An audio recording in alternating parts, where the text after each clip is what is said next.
Imagine you're a backpacker traveling through the beautiful, vast wilderness of Australia.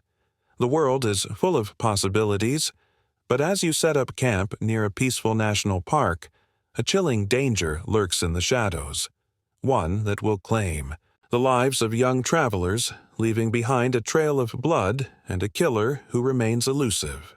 This is the story of the Backpacker Murders, one of Australia's most infamous crime sprees that terrorized the nation for years. But what made these crimes so terrifying, and how did the killer evade capture for so long? The mystery of the backpacker. Murders has intrigued not only Australians but people worldwide. The fact that the crimes occurred in some of the most idyllic, tourist-friendly parts of the country created an eerie contrast. This case wasn't just about a killer, it was about a chilling fear that seemed to permeate the wilderness, forever altering the way we think about safety and innocence in the Australian outback. The Australian wilderness and its allure. The Australian outback is not just a physical space. It is an almost mythical environment that attracts travelers from all corners of the world. Known for its vast, rugged beauty and seemingly endless horizons, the outback represents freedom and adventure to those who come to explore it. For backpackers, it's a place to disconnect from the bustle of modern life and immerse oneself in nature. This allure was what drew many of the victims to the area. However, it was precisely this allure of the open road, the isolation, and the raw beauty of the wilderness that left many travelers vulnerable.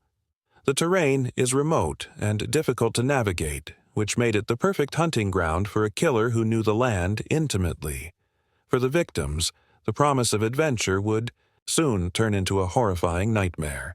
The outback was no longer just a destination for exploration, but became a place of unimaginable fear.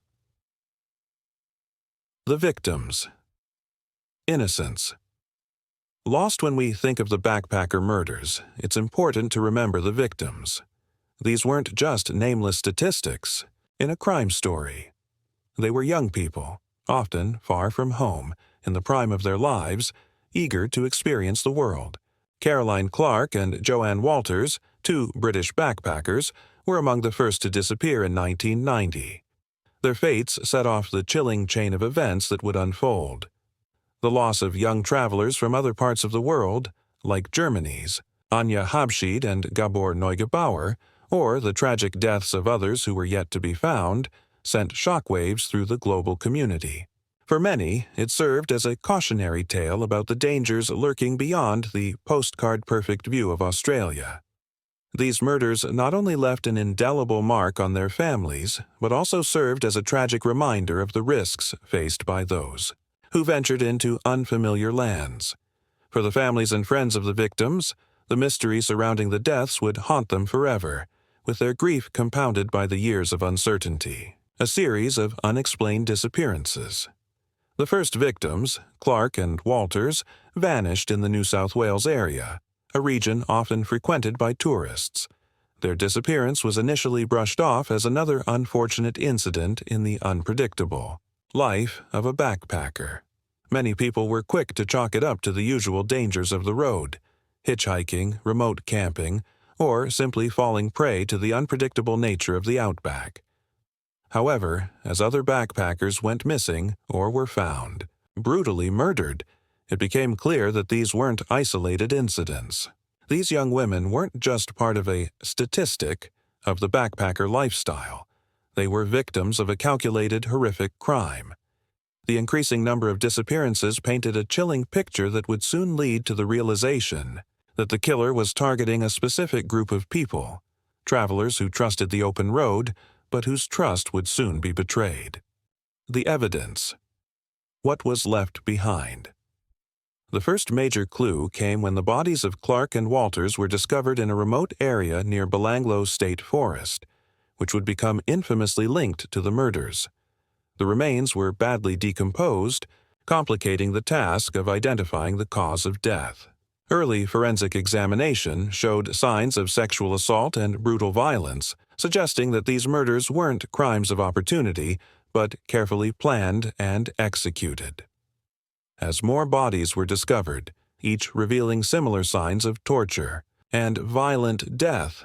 It became evident that this was the work of a serial killer, someone who was not acting out of impulsive rage but out of calculated desire. The evidence at each crime scene became increasingly chilling as investigators pieced together the puzzle. The sheer brutality and the methodical nature of the killings painted a portrait of a killer who thrived on power and control over his victims, leaving investigators to confront the terrifying reality of a serial predator hiding in plain sight. The killer's modus operandi. Striking in the Outback, a hallmark of a serial killer's behavior is their consistency in how they choose and kill their victims. In the case of the backpacker murders, the killer exhibited a distinct modus operandi.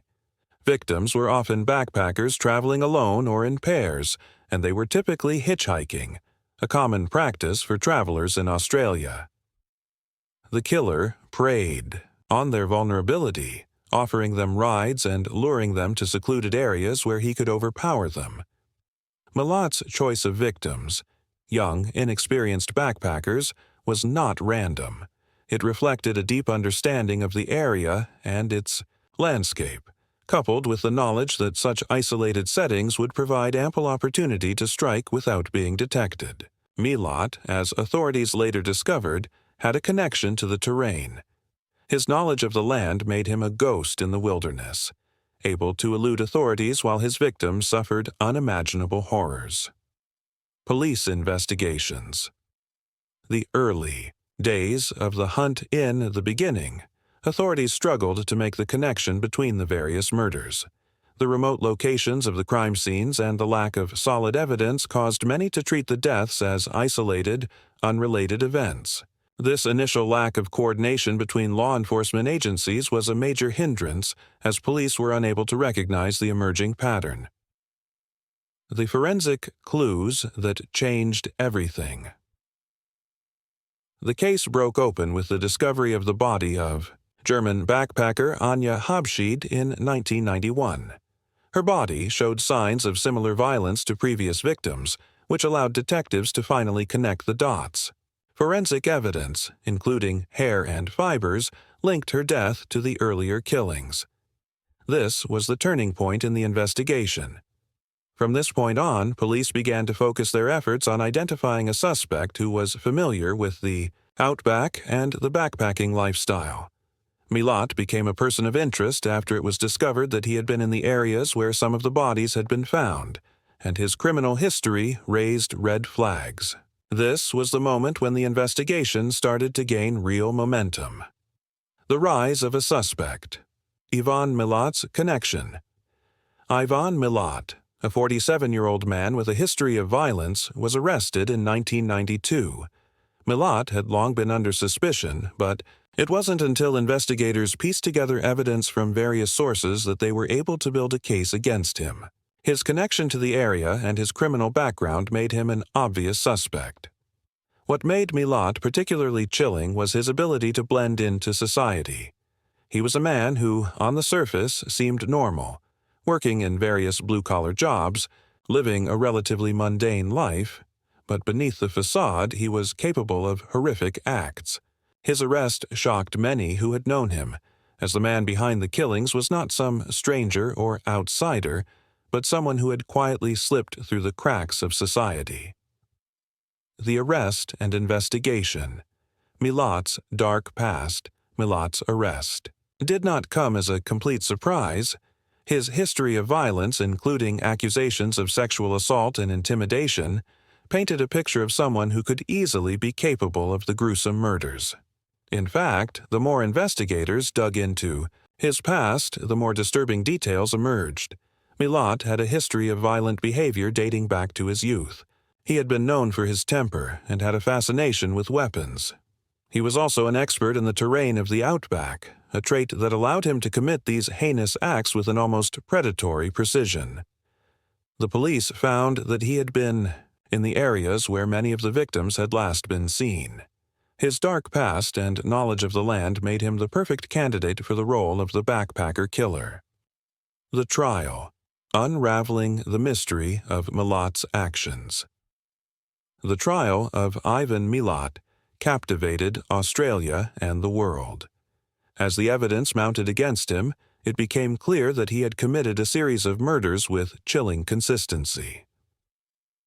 His methodical planning, the brutality of his actions, and the lack of remorse were all key factors in his conviction. For many, the trial also raised deeper questions about the nature of evil. How could someone like Milat, who blended in with everyday life, harbor such violent tendencies? The trial provided a window into the mind of a killer who was cold, calculating, and willing to take the lives of young travelers without remorse.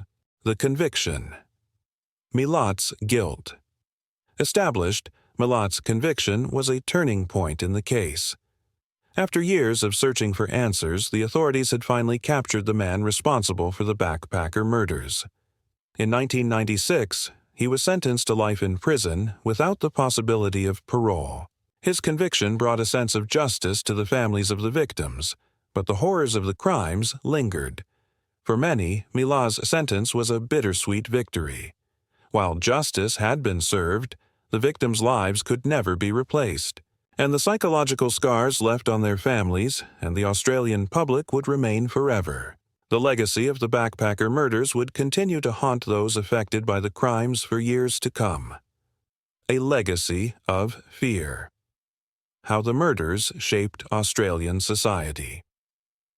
The backpacker murders had a profound effect on Australian society. The once open and welcoming outback, a place where travelers could roam freely, became a symbol of fear. The psychological impact on Australians was immense, and many people began to view the outback as a place of danger rather than adventure. For backpackers, it served as a chilling reminder that even the most beautiful places could hold the darkest of secrets. The murders altered the way people approached their travels in Australia, making them more cautious and aware of their surroundings. In a sense, Milat had not just stolen the lives of his victims, but he had also stolen the innocence of the Australian wilderness. Milat's prison years. A killer behind bars. In prison, Milat's behavior continued to be disturbing.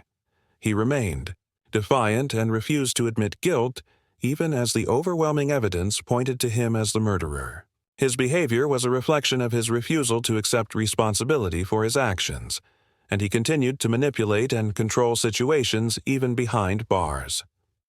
Milat's time in prison was marked by violent outbursts, and he often sought attention from the media, trying to maintain his notoriety. His inability to admit guilt and his continued attempts to control the narrative around his case demonstrated the level of narcissism and arrogance that had fueled his crimes. Theories and speculations. Did Milat have an accomplice? While Milat was convicted of 7 murders, some speculated that he may have had an accomplice, or that there were other victims who had never been found. Some of the victims' bodies were discovered in areas that suggested the involvement of another person, and the level of organization and coordination in the killings raised questions. However, no concrete evidence has ever emerged to support the theory of an accomplice. Milat's sole responsibility for the murders has been firmly established, and investigators have closed the case on the idea of additional perpetrators. Nonetheless, the possibility remains in the minds of some, adding an extra layer of intrigue to the case. The continuing mystery. Other suspects and unsolved cases. Despite Milat's conviction, there are still lingering questions about whether he was the only killer operating during this time.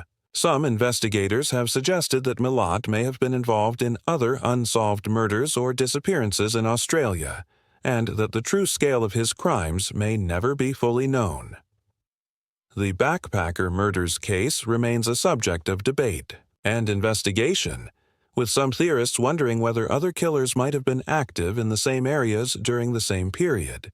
This mystery continues to haunt both investigators and the public. Impact on law enforcement. Changes in police procedure. The backpacker murders had a lasting impact on law enforcement in Australia. The case highlighted the importance of using modern forensic techniques such as DNA analysis and more sophisticated investigative tools to track and capture serial killers. Police also began to rethink how they investigated murders in rural or remote areas, learning from the mistakes made during the initial stages of the backpacker murders case. In many ways, the case reshaped how law enforcement viewed serial crimes. The need for interagency cooperation and more modern approaches to crime solving became evident, leading to significant changes in policing techniques across Australia. The backpacker murders in popular culture. The story of the backpacker murders has become part of the fabric of Australian crime history. Documentaries, films, and books have been created to explore the case in greater detail, with many focusing on the psychological profile of Milat and the investigation into his crimes. In popular culture, the case has been used as a reference for how serial killers operate, and it continues to serve as a cautionary tale about the dangers that can lurk beneath the surface of seemingly peaceful landscapes. The image of Milat as a cold, calculated killer is one that continues to haunt the collective imagination of the public. The backpacker murders stand as one of the darkest chapters in Australia's criminal history. While justice was eventually served, the deep psychological scars left by Milat's actions cannot be erased. The murders serve as a stark reminder of the evil that can lurk in the most unsuspecting places. Even today, the story of Ivan Milat remains a chilling part of the public's understanding of serial crime. As new generations of travelers continue to visit the Australian outback, they are reminded that, though the danger has passed, the specter of the backpacker murders remains an indelible part of the country's history. The discovery of the Belanglo. Forest mass grave in 1993. The discovery of a mass grave in Belanglo State Forest became one of the most harrowing moments in the investigation. When the police uncovered the remains of several victims in shallow graves, it was clear that the killer had not only been active for years, but had methodically hidden his victims in the heart of the Australian wilderness. The forest was dark, dense, and remote, an environment that made it almost impossible for anyone to stumble upon these bodies unless they knew exactly where to look. The gruesome nature of the find also hinted at the psychological profile of the killer. Belanglo Forest, known for its isolation, served as the perfect location for someone who wanted to conceal their crimes. The fact that the victims' bodies were often disposed of in such a clandestine manner suggested that the killer had a deep desire to remain undetected, a desire that would fuel his actions until his eventual capture. The mind of a killer. Milat's psychological profile. Understanding the mind of a serial killer can be both fascinating and terrifying. Ivan Milat's psychological profile was examined by experts who described him as having a personality marked by narcissism, an obsession with power, and a deep-seated hatred toward women. These traits manifested in the brutal way he hunted, controlled, and disposed of his victims. Milat appeared to enjoy the power dynamics between himself and his victims, and his violence was calculated and controlled. Moreover, Milat's seemingly ordinary life masked the monstrous tendencies beneath. He was a man who, despite being highly dysfunctional and violent, blended into society. His ability to keep up the facade of an average man in his community played a key role in his evasion of suspicion for so long. The psychology behind his ability to carry out such heinous acts while maintaining an outwardly normal persona continues to intrigue criminologists. Milat's family background. A troubled upbringing. Milat's troubled family background is crucial in understanding the possible factors that led him to become a serial killer. He grew up in a large, dysfunctional family with an abusive father. Milat's violent tendencies were evident early on, as he exhibited behavior that was marked by aggression, cruelty, and a lack of empathy. His upbringing did little to provide the emotional support and guidance needed for healthy psychological development. The Milat family was described by some as being a toxic environment, where cruelty and violence were normalized. Ivan's relationship with his siblings was marked by animosity, and his father's abusive behavior undoubtedly played a role in shaping Milat's worldview. Many experts believe that this environment, combined with Milat's inherent personality traits, contributed to his eventual violent actions. The role of media coverage. Sensationalism versus fact. The media coverage of the backpacker murders case was intense, and it played a significant role in shaping public perceptions of the crime spree. The Australian public was gripped by the sensational details of the murders, as the media painted a terrifying picture of a cold-blooded serial killer on the loose.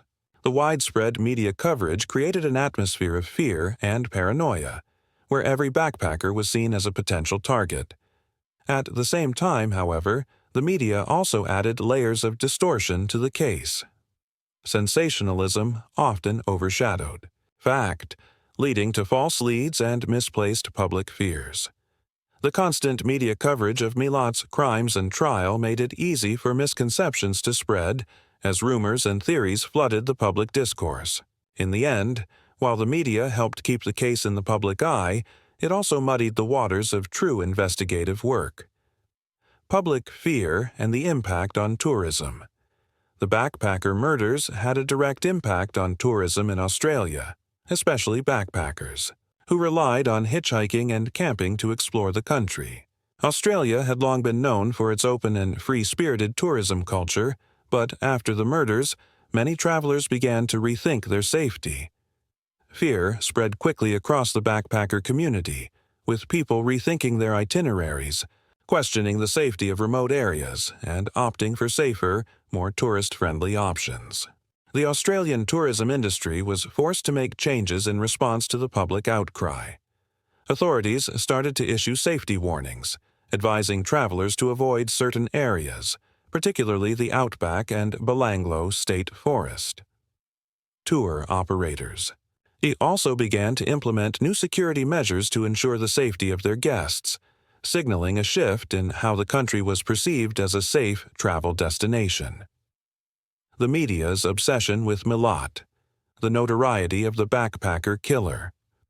Milat's arrest and subsequent trial drew widespread media attention, turning him into a notorious figure in Australia's criminal history. This created a complex relationship between the public and the media, as many felt that the media's obsession with Milat's life and actions was unhealthy. While the public had a right to know about the investigation and trial, some argued that sensationalized portrayals of Milat's personality and background were distracting from the true nature of the crime. Milat, who was already narcissistic and attention-seeking, often relished the media spotlight, providing more fuel for the public's curiosity about him. His interviews and court appearances, in which he exhibited no remorse or empathy for his victims, only further cemented his reputation as one of the most frightening criminals in Australian history. The long road to justice. The emotional toll on families. For the families of the victims, the journey to justice was long and agonizing. Many parents and loved ones had to endure years of not knowing the fate of their children. The frustration of unanswered questions, combined with the pain of loss, created a cycle of grief and uncertainty. When the bodies of the victims were finally discovered, it brought closure to the families, but that closure came with the heavy weight of knowing the horrific details of their loved ones' final moments. For the families who had to endure the media frenzy and public speculation, the emotional toll was even greater. While some welcomed the media attention as a way to keep the case alive, others felt that their personal pain was being exploited for public consumption. In the end, the emotional scars left by the backpacker murders were not limited to the victims. Their families carried them for the rest of their lives. Milat's continued denial. The monster who would not admit guilt. Even after his conviction, Milat refused to take responsibility for his actions. He remained defiant, never showing any remorse for the murders he had committed. Throughout his trial and imprisonment, Milat maintained his innocence, a stance that bewildered both his prosecutors and the families of his victims. His complete refusal to admit guilt, despite the overwhelming evidence, highlighted his lack of empathy and inability to accept responsibility for the destruction he had caused. This denial added an extra layer of cruelty to his character. It wasn't just the murders themselves that made Milat terrifying. It was the cold, calculated manner in which he continued to live in denial, attempting to manipulate and control the narrative even after being caught. His actions left a trail of grief and suffering, but his refusal to acknowledge this only served to deepen the pain for those who had been affected by his crimes. The evolution of the case. New evidence and cold case investigations.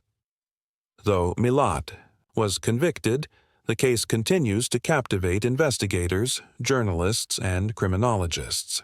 With new advances in forensic science and investigative techniques, some believe there may still be additional evidence or connections that could shed light on the full scope of Milat's criminal activity.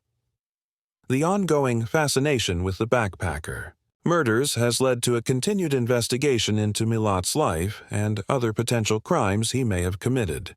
Although the case is officially closed, there is always a lingering curiosity. Was Milat responsible for other unsolved cases, and could there be more victims whose names have never been written in the history books? The unsolved victims. Other possible murders. Attributed to Milat as investigators comb through old cases. Questions arise about whether Milat was involved in other murders, particularly those of missing backpackers and travelers during the same time period.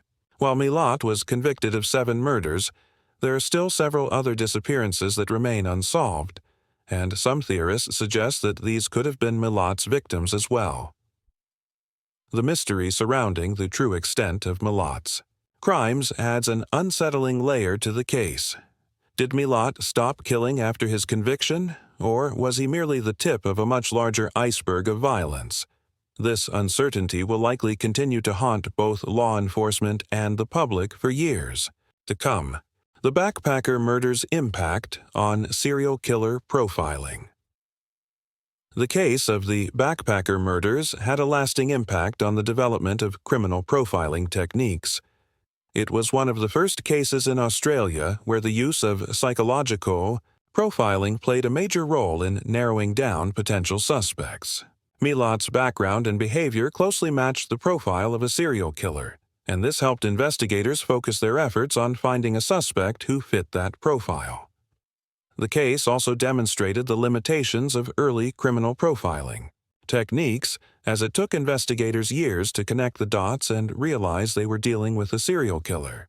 Nonetheless, the case provided key insights into the characteristics and behaviors of serial offenders, and it has since become a reference point in the study of criminal psychology and profiling. The Long Shadow of Ivan Milat. A monster in the outback. Even though Ivan Milat is now behind bars, his legacy looms large over the Australian outback. The backpacker murders remain one of the most infamous cases in the country's history, and the fear that accompanied Milat's reign of terror still lingers in the minds of many. Tourists, backpackers, and locals alike still remember the stories of Milat's horrifying crimes, and his name has become synonymous with the fear of the unknown dangers lurking in the vast wilderness. The psychological impact of his crimes has left scars not only on the victims' families, but also on Australian society as a whole. For many, the haunting image of the backpacker killer continues to define the dark side of Australia's outback, forever tainting the image of the country's wilderness as a place of adventure and freedom. Conclusion: a dark chapter in Australia's history. The backpacker murders are a dark chapter in Australia's history, one that has shaped the national consciousness and altered the way we think about crime in rural areas. Ivan Milat's gruesome actions and his chilling manipulation of his victims will never be forgotten. His case serves as a painful reminder of the evil that can exist behind an ordinary facade. While justice has been served, the emotional scars remain, both for the families of the victims and for the Australian public. The story of the backpacker. Murders continues to haunt us. A chilling tale of deception, brutality, and a man who lived a lie until the very end. Imagine this. It's the dawn of the Cold War, a time when fear, suspicion, and espionage permeate every corner of the world. But what if, in the midst of this global tension, two ordinary American citizens were caught in the crossfire of history's most dangerous conflict? What if these two people were accused of one of the most heinous crimes, giving atomic secrets to the Soviet Union, putting the entire Western world at risk of nuclear annihilation? And what if those two people were you and your spouse, the Rosenbergs, the couple who changed history, Julius and Ethel Rosenberg, the very names that sparked a firestorm of controversy in the 1950s, would leave an indelible mark on the world, their trial reverberating through history, like a shot heard round the world. But were they guilty? And if so, what did they truly do? Was their execution in 1953 an act of justice or a tragic miscarriage of it? This is the story that has fascinated generations, and the answer may surprise you. It's the early 1950s. The Cold War is in full swing. The United States, once the shining beacon of freedom and democracy, now finds itself locked in a deadly struggle with the Soviet Union for global dominance. At the heart of this tension lies the atom bomb, a terrifying new weapon of mass destruction that could obliterate entire cities in the blink of an eye. Before we dive into the gripping details of espionage, betrayal, and one of the most controversial trials in American history, make sure to hit that like button and subscribe for more untold stories from the Cold War era. Drop a comment below. Do you think justice was served in the Rosenberg case, or was it a tragic mistake? Let's get in it. In 1945, the United States, led by President Truman, dropped atomic bombs on Hiroshima and Nagasaki, ending World War II. But this victory soon became a nightmare as both the US and the USSR developed a deadly race to stockpile nuclear weapons. Spies, subterfuge, and secrets were the currency of the Cold War. Enter Julius and Ethel Rosenberg, a seemingly average couple living in New York City. Julius, an electrical engineer, and Ethel, a secretary, had been involved with the American Communist Party for years. They lived modest lives, raising two sons, but their personal beliefs would soon entangle them in one of the most sensational espionage trials in American history. The beginnings of the case, the roots of the Rosenbergs case, lie in the years following World War II as tensions between the US and the Soviet Union escalated. The Rosenbergs, although not high-ranking members of the Communist Party, became entangled in a network of spies who were determined to share America's atomic secrets with the Soviet Union. In 1949, the Soviets successfully tested their own atomic bomb, catching the US by surprise. It wasn't long before intelligence agencies such as the FBI began suspecting that there was a mole inside the US government. The key question on everyone's mind: who gave the Soviets the secret to the bomb?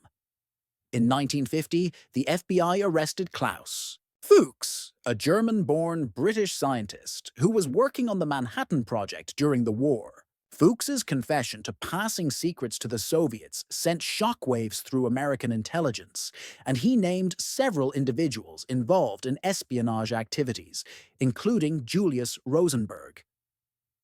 This revelation set off a cascade of investigations, leading to the eventual arrest of Julius and Ethel Rosenberg in the summer of 1950.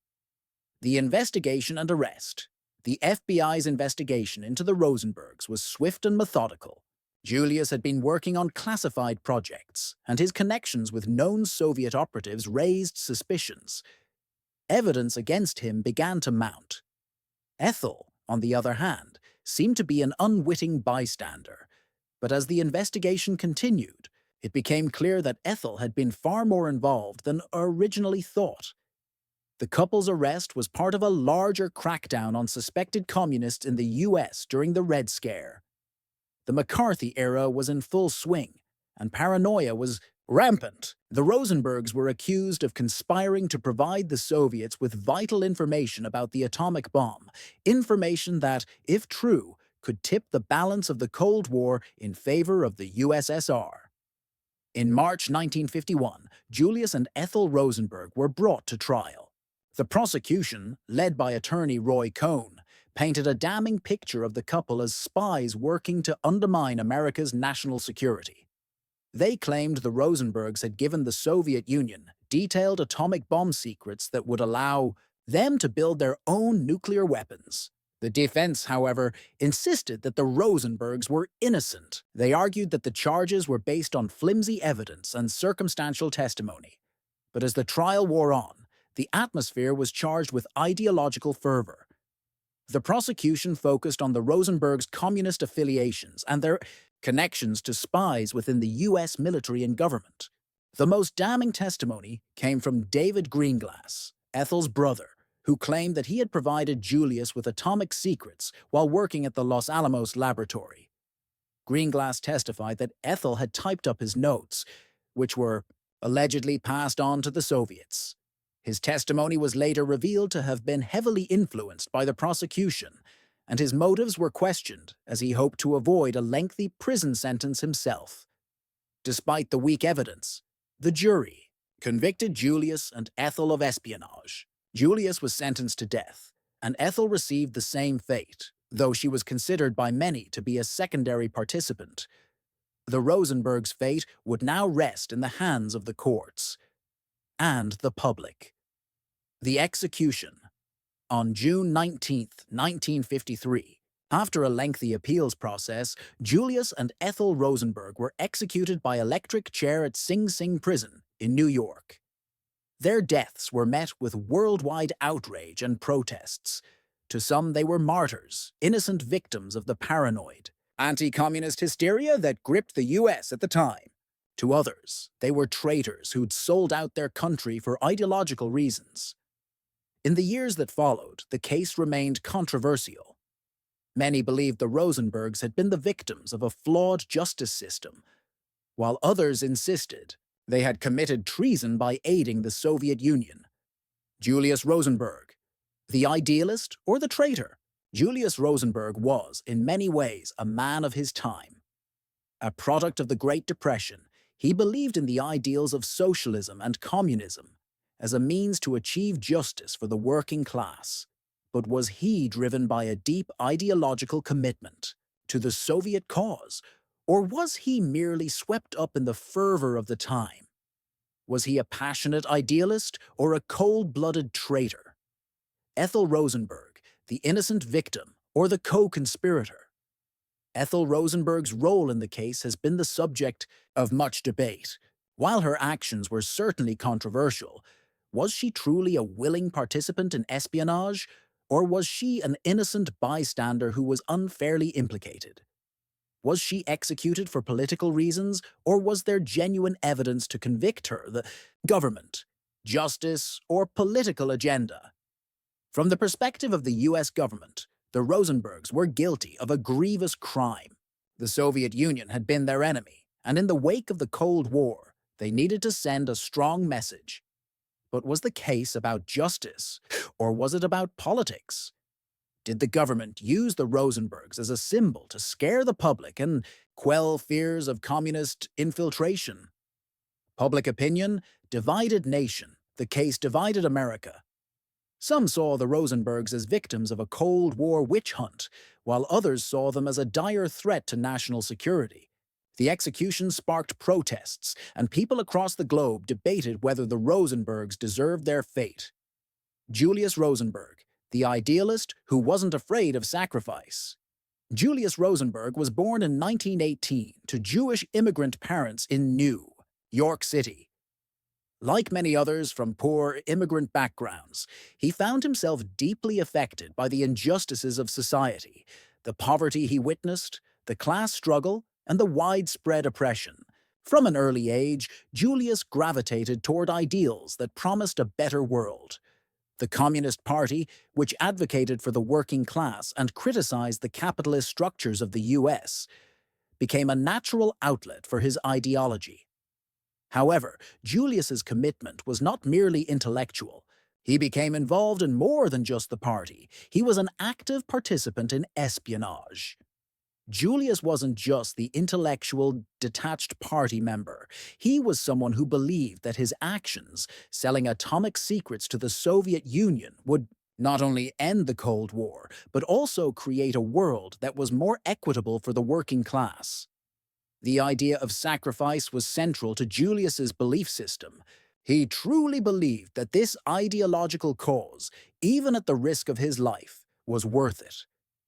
In the face of rising tensions, when fear of communist infiltration was rampant, he refused to back down. Was it idealism that led him to pass secrets? Or was it a deep-seated belief that the survival of humanity depended on dismantling US dominance? The tragedy of Julius's character is that, while his actions were born out of a sense of duty and justice in his mind, they ultimately contributed to one of the darkest chapters in Cold War history. The painful irony is that while Julius felt that he was fighting for a just cause, the trial turned him into a martyr for both sides, those who opposed US imperialism and those who feared communist subversion. Emotionally compelling scene. Imagine Julius, sitting in a cold, dimly lit interrogation room, trying to explain to the FBI agents his vision for a better world. But with every word, he realizes that his vision will only lead to his execution. He still holds firm to his beliefs, but knows the price of standing up for them. Ethel Rosenberg. The innocent or the victim of politics? Ethel Rosenberg's role has always been contentious. Unlike Julius, there is less tangible evidence that she actively participated in espionage. She had no known expertise in atomic energy, nor did she have access to the critical secrets that her husband, Julius, allegedly passed to the Soviet Union. In fact, much of the evidence used to convict Ethel came from the testimony of her brother, David Greenglass, a key witness whose credibility was deeply questionable. David's testimony claimed that Ethel had typed out secret military documents that her husband had obtained. His description of the events, however, was inconsistent, and in the years following the trial, it became clear that his motivations were personal. He was trying to reduce his own sentence, hoping to spare himself the same fate as Julius and Ethel. It's possible that Ethel had no idea of the full scope of what Julius was involved in, but that didn't matter in the eyes of the prosecution. Ethel was in many ways a product of her time and circumstance, a mother caught in the wheels of a political machine. She had been a homemaker, a mother to 2 young sons, and by many accounts, a loving and caring wife. The question that lingered in the minds of many was she guilty? Or was she simply the victim of guilt by association? Emotionally compelling scene. Picture Ethel in the courtroom, sitting there, hands trembling as she holds onto a small locket containing pictures of her children. She's not guilty of espionage, yet she knows that her husband's fate is tied to hers.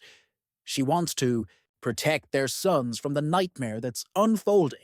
In her mind, the trial is not just for her life, but for the future of her children. David Greenglass, the betrayer or the man who wanted to live. David Greenglass, Ethel Rosenberg's brother, was the man whose testimony ultimately sealed their fate. A machinist who had worked at the Los Alamos laboratory, Greenglass confessed to providing Julius with military secrets related to the atomic bomb. In his testimony, he claimed that his sister Ethel had typed up the documents he gave to Julius. Yet the reliability of Greenglass's statements has always been under scrutiny. Was Greenglass simply trying to save himself from the death sentence, or was he motivated by a genuine sense of betrayal? In the cold light of history, we know that Greenglass's testimony was flawed. His own actions in the case suggest a man deeply conflicted about his role in the affair. Yet in 1951, in the tense climate of McCarthyism, it wasn't about seeking truth. It was about finding a scapegoat to preserve national security. Greenglass later admitted to lying about several key points in his testimony, especially regarding Ethel's involvement. His decision to point the finger at his sister, a mother and wife, was seen by many as a betrayal of the highest order. The Rosenbergs were executed, and Greenglass, though guilty himself, avoided the death penalty. Emotionally, compelling scene. Picture Greenglass, sitting alone in his prison cell, his mind racked with guilt. He is haunted by the face of his sister Ethel, her innocent eyes looking at him for reassurance, and he realizes that his words, his lies, will lead to her death. The prosecution. Roy Cohn's crusade for justice. At the heart of the prosecution stood Roy Cohn, a young and ambitious lawyer who would go on to become infamous for his role as Senator Joseph McCarthy's chief counsel during the Red Scare.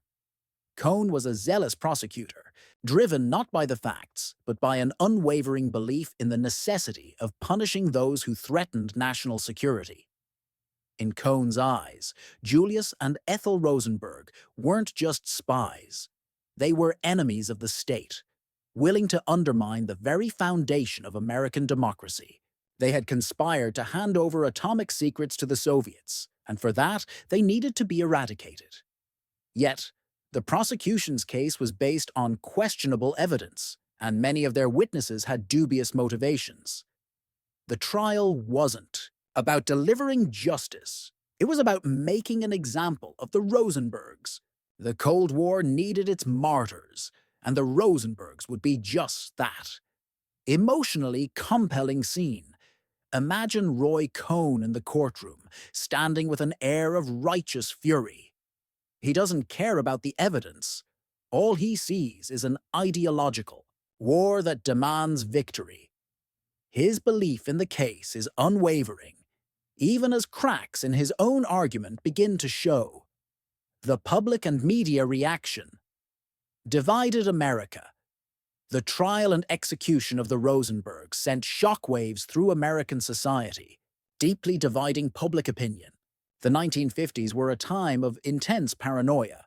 McCarthyism was rampant, and the fear of communism was at an all-time high. The U.S. government made an example of the Rosenbergs to show the world that America would not tolerate espionage or disloyalty. However, the global reaction was mixed. In the Soviet Union, the Rosenbergs were hailed as martyrs who had given their lives for the cause of peace and socialism. In Europe, where the Cold War was seen as an ideological battle for the future of the world, many sympathized with the Rosenbergs and saw them as victims of an unjust trial. In contrast, many Americans saw them as traitors who had put their country's security at risk. Emotionally compelling scene. The execution of the Rosenbergs was broadcast across the world, and scenes of protests, some in the U.S. and others internationally, added fuel to the fire. Families, civil rights groups, and intellectuals began speaking out against the trial, claiming that justice had not been served. The image of the Rosenbergs walking to their deaths became a symbol of the Cold War's human cost. The enduring legacy. Years after the Rosenbergs' execution, their case continued to haunt American history. New revelations, such as the declassification of Soviet archives, have painted a more nuanced picture of their involvement in espionage. While some argue they were guilty of passing secrets, others believe they were part of a larger systemic issue of espionage in the U.S. Was the execution justified? Did they deserve to die for their beliefs, or were they victims of a political climate that demanded sacrifices? The Rosenbergs' legacy, ultimately, is not just about their guilt or innocence, but about the lengths to which fear and suspicion can push a nation. Their case serves as a chilling reminder of how justice can be perverted when fear overrides reason, and how history often judges the events of the present with the clarity of hindsight. The final shot of the film, cuts to a courtroom decades later, where an innocent man, like Julius, could be put on trial today, and the question looms, how far have we really come? The devoted revolutionary or the martyr for a flawed cause. Julius Rosenberg's commitment to communism, and by extension, his belief that the Soviet Union was the answer to the world's problems, made him a deeply divisive figure. Raised in the harsh realities of the Great Depression, Julius came to view the US as a country where the ruling class was exploiting the working class, and his ideological leanings were shaped by a fierce desire for equality and justice. But what sets Julius apart from many other spies is the deep contradiction in his beliefs. On one hand, he was a devoted revolutionary, fully committed to a cause that he saw as righteous, a cause he believed was necessary to avert nuclear war and create a more just world. On the other hand, his actions, specifically stealing atomic secrets from the US government and sharing them with a foreign power, had potentially catastrophic consequences for the very world he sought to protect. Picture Julius in a flashback, speaking passionately to a small group of fellow communists in a dingy apartment. He's a charismatic speaker, emphasizing the need to fight capitalist imperialism and describing his vision of a new world. His comrades listen in awe. The atmosphere is electric, and Julius's eyes burn with conviction. But then, in a moment of introspection, his face falters, as if he's already sensing the weight of the choices he's making. A subtle glance toward a family photo of his wife and children might reveal the personal stakes. He knows the path he's on could destroy everything he loves. The tragedy here is that Julius was not some cold-blooded traitor out for personal gain. He was a man who truly believed in the righteousness of his actions. In his mind, giving the Soviets the bomb was an act of solidarity with oppressed people everywhere, an attempt to level the playing field and stop the US from monopolizing nuclear weapons. However, as history would show, the consequences were far more complex, and, in his zeal for the cause, he underestimated how easily ideology could be manipulated. The silenced voice and the heart of the family Ethel. Rosenberg's role in the case is the most contentious.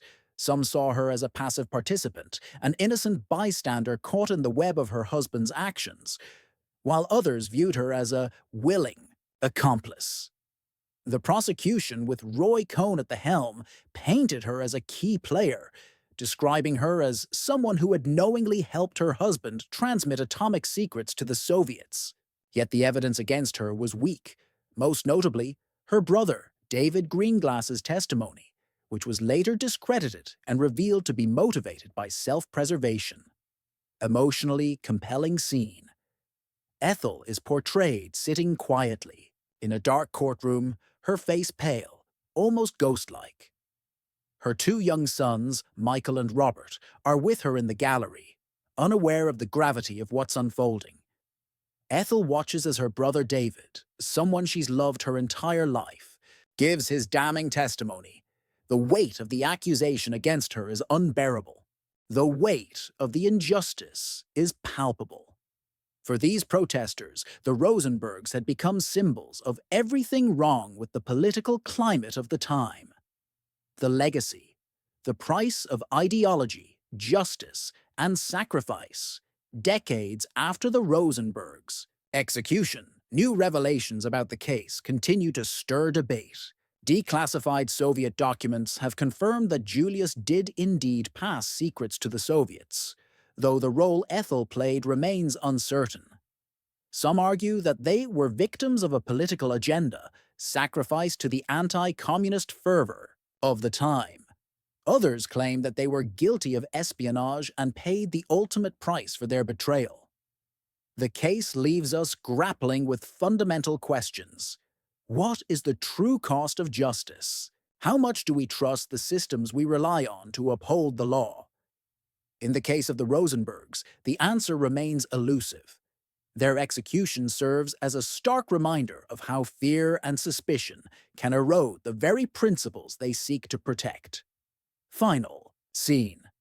The camera zooms out from the historical footage of the Rosenbergs' execution to a modern courtroom, where an innocent man is being tried for espionage in an atmosphere of heightened suspicion.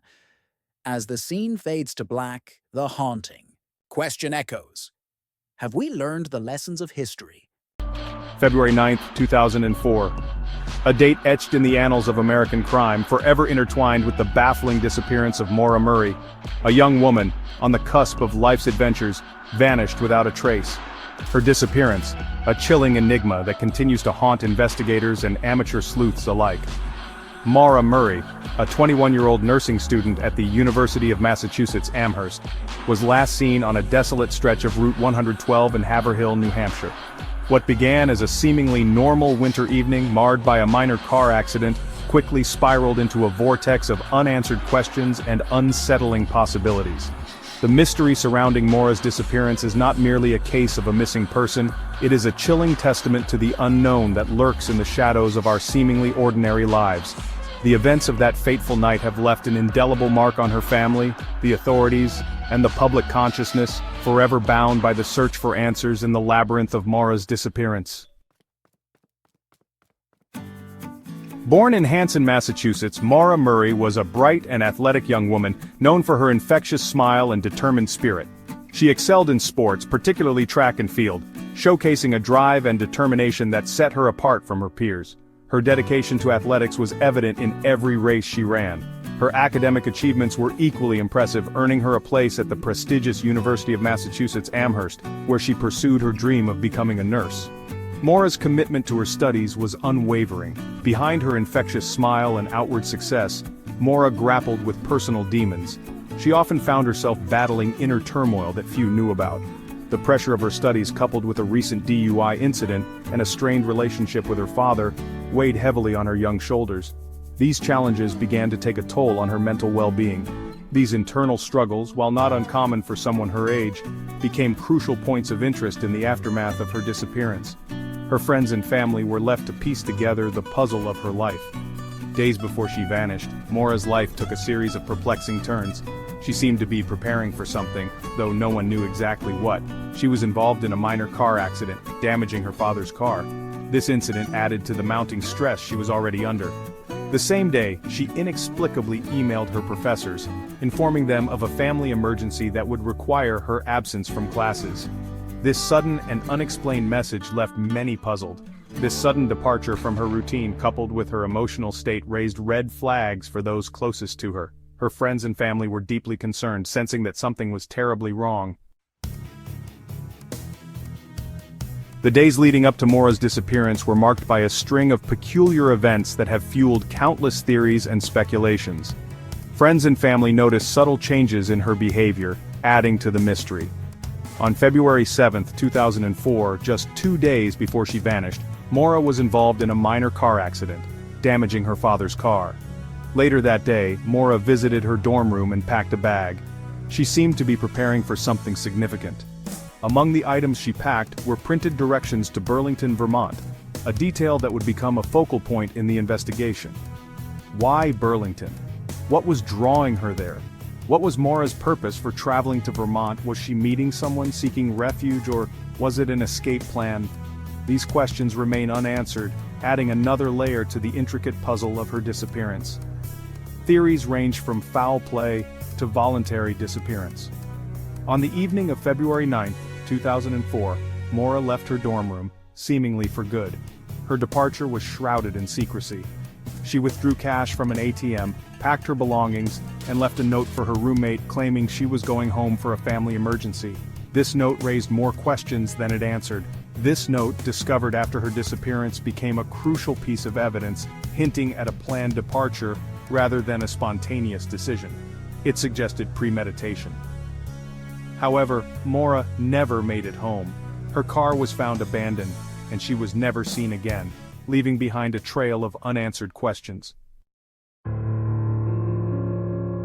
Maura's journey took her north, along the winding roads of New England.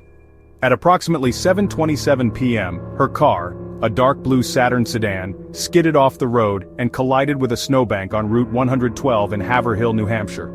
This seemingly minor accident marked the beginning of the end, the point where Mora's trail runs cold. A passing motorist, concerned for Mora's well-being, stopped to offer assistance. He reported seeing a young woman, visibly shaken but unharmed, inside the vehicle. The motorist, identified as Butch Atwood, offered to call the police, but Mora declined. Instead, she assured him that she had already called for roadside assistance. Minutes later, another couple driving past the scene noticed the car but saw no sign of Mora.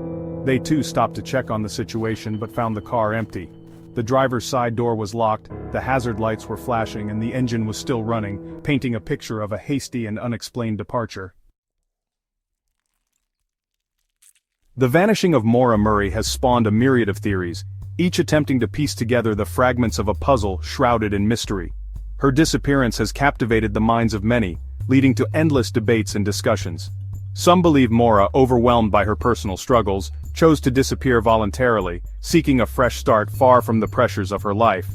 They argue that her actions in the days leading up to her disappearance suggest a deliberate plan to leave everything behind. Others, pointing to her emotional state and recent DUI incident, suggest a tragic end, a possible suicide shrouded in the unforgiving wilderness of rural New Hampshire.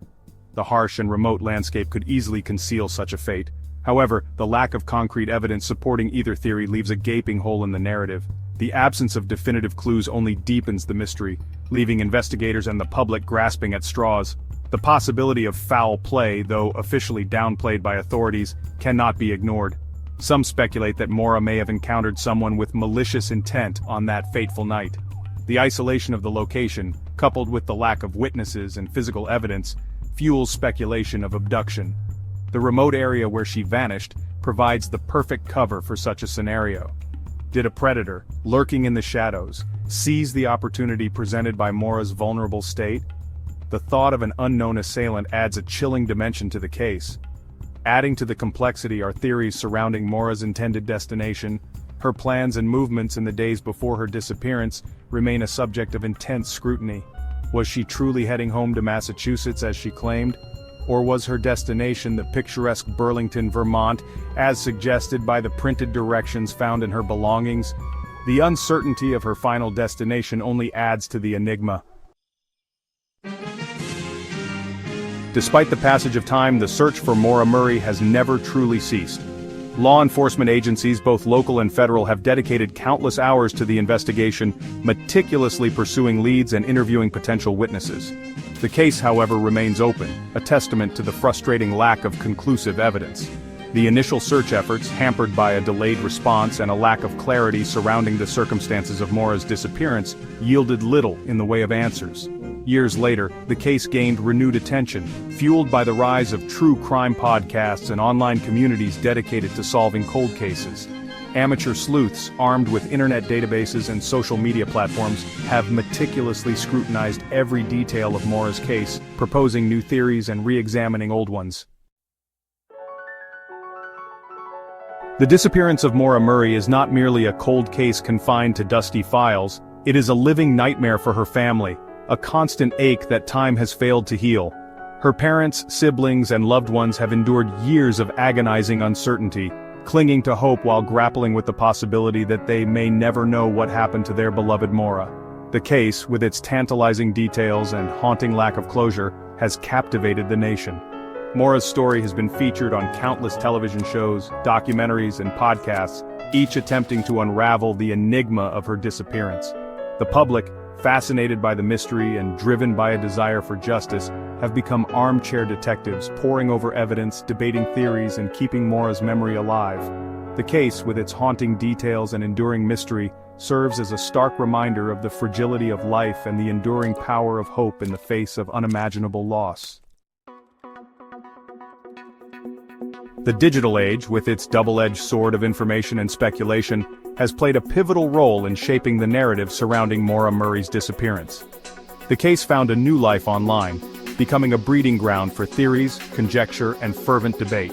Online forums and social media groups dedicated to solving Maura's case have emerged as digital town squares, where amateur sleuths from all walks of life convene to share information, analyze evidence, and propose new leads. While these online communities have been instrumental in keeping the case alive in the public consciousness, they have also contributed to the spread of misinformation and the amplification of unsubstantiated theories. The digital footprint Maura left behind from her online activity to her final phone calls and emails has been meticulously scrutinized by both investigators and amateur sleuths, adding layers of complexity to an already intricate case. The unsolved disappearance of Maura Murray stands as a chilling reminder of the mysteries that continue to baffle and haunt us. Did she choose to disappear, seeking a new life away from her troubles? Was she the victim of a tragic accident, or a sinister act of violence? The questions surrounding her fate linger, echoing through the years, a testament to the enduring power of an unsolved mystery.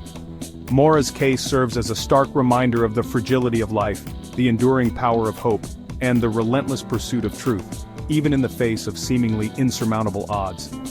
The search for answers continues. Investigators remain committed to piecing together the puzzle, while her family and loved ones cling to the hope of finding closure. The case of Maura Murray, forever etched in the annals of true crime, stands as a haunting testament to the enduring power of an unsolved mystery.